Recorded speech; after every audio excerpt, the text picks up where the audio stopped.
Hey guys, my name is Billy Poe. Spent a lot of time in the outdoors, and here recently I've really started getting into self-reliance or wilderness survival. Uh, Bushcraft is what they call it, and I am eat up with it. It's fun.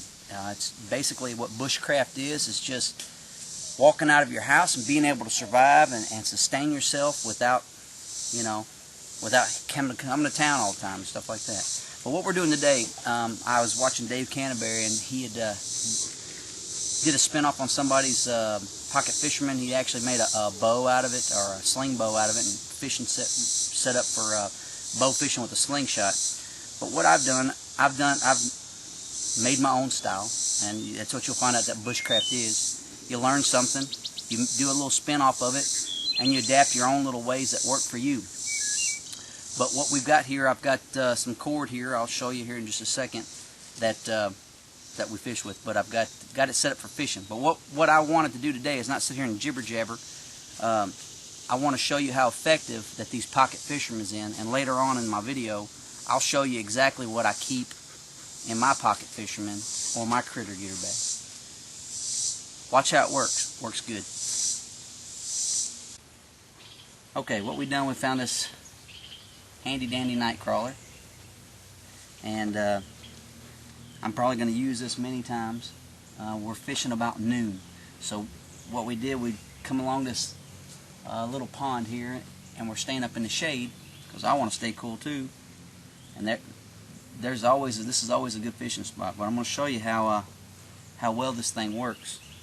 I just took a little lead-headed piece here, and then just cut a short piece of worm crawler off there, and I just run it up on there.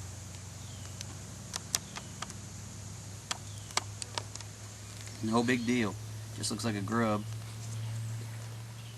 And then I've kind of put it up on this little, just put a little bobber on it. Actually, it's a pretty big bobber, but I want to show you how well this works. Just take and toss it out. The bobber was actually in the kit, so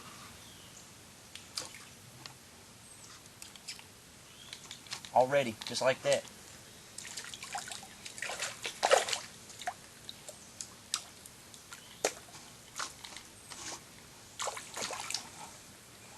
And now all I'm doing here is just kind of hand reeling this in.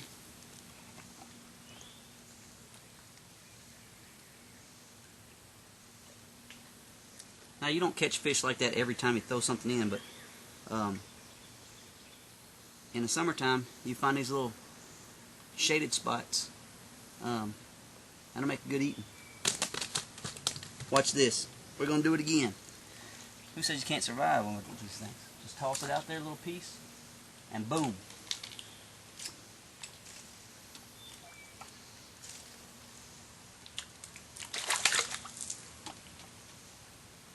Well,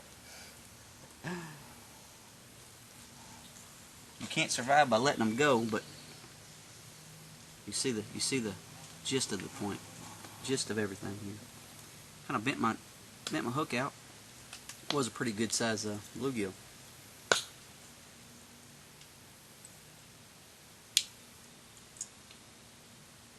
Pin my hook back, and that's what we're going to do. My son has brought his fishing pole. He's on the camera right now. We're just going to, like any other time, we're probably going to end up competing and see who catches the most. Pocket fisherman versus the little ultralight. We'll see how it works out. Okay. Same rig. Over there when we first started, you didn't even have to put any bait on these things. They were just hitting it hard. You could just caught them on a hook. We're just tossing it out 6 or 8 feet and just letting it sit there for a minute. The action has slowed down. I think they figured this out.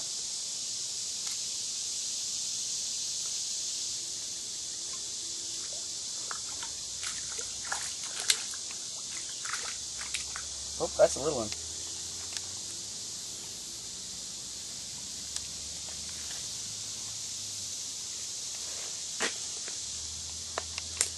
If we was hungry, we'd eat him. But being that we're really out for a mess for supper tonight, then we're gonna cut this one loose.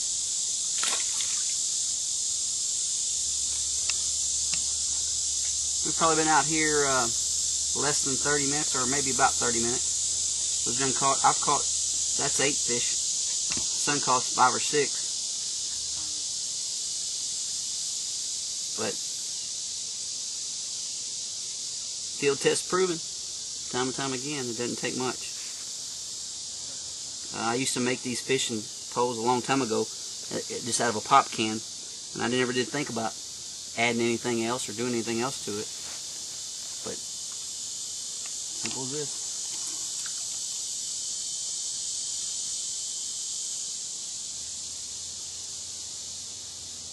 Up, got off. Okay, as you can see, we caught all these. Now there's a couple bass in there that my son caught on his rod and reel. They're not real big, 12-inch limit minimum here in Kentucky. But this right here caught the majority of these small panfish on here, and that's way more than enough to cook for my 4-member family. So pocket fisherman works. Proud of it.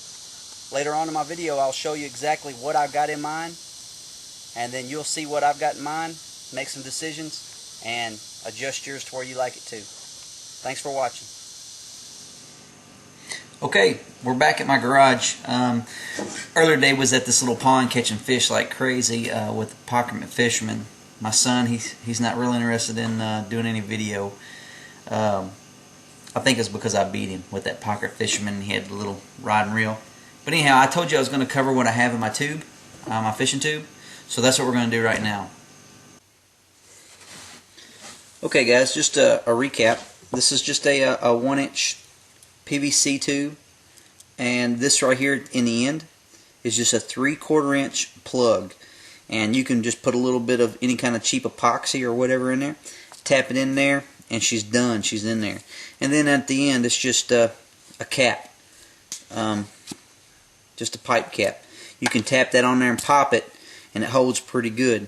Now what you see on the outside, that's just Ranger bands. I learned it from Dave Canterbury online on YouTube. Basically all it is inner tube, bicycle inner tube, just a regular bicycle inner tube, and then I cut it in strips and put it on here. Basically what this here is a really tough nylon cord. It's not a parachute cord, but it's something that I got when I was in the Marine Corps. I was going to throw it in the trash, a little piece of roll, and I kept it, and just it's laid around here for years, and I use it all the time. But I've probably got I don't know, 50 foot of there. It's the same thing as what I use for bank line. Right here, I'm still wet from today. I probably need to go ahead and pull that off. Let that dry out. But all that is fishing line. It's a small braided line. It's a very small diameter fishing line that I believe it's 10-pound test with a 2-pound diameter. I figured that if I'm going to be using this, I'm going to be catching a lot of smaller fish, so smaller diameter. Now inside here, I carry. I like to keep a bobber. Now this bobber is a little bit big, but you can see in comparison to this, I wish I could find a little bit smaller, and I'll find something smaller and I'll add a little bit later. But I keep a bobber in there. I keep a ferrule rod. Now this ferrule rod is the same thing that you get from Walmart. It was on a magnesium flat plate, and what it comes with this little piece of hacksaw. But I just dug it out of the magnesium. I always keep that in there. And then inside here I keep just a few sinkers and hooks. And what I learned today is that I've got some sinkers, some jig heads in here. They do well, but if you start getting into those little bigger fish like those bass, you got to be very see a small jig head like that. You got to be really careful. They catch fish a lot easier because they're smaller, but you start getting in some bigger fish, the 1 and 2 pound fish, they'll bend them pretty easy, and plus they also swallow them pretty easy. And then again, down inside here, I don't know why, but I just, for some reason, I love string. But I keep another little piece in there. And now this stuff will, if you need to make a bow drill, it will work. Sometimes you may have to double it over, but if you need to build a shelter, or, you know, whatever you need, string. If you need a stringer for the fish you're catching, you know, it does well. But anyhow, like I said, I told you I was going to show you what I had in my pocket fisherman, and that's what I carry. And it's subject to change with anybody's taste. Anyway, thanks again. See ya.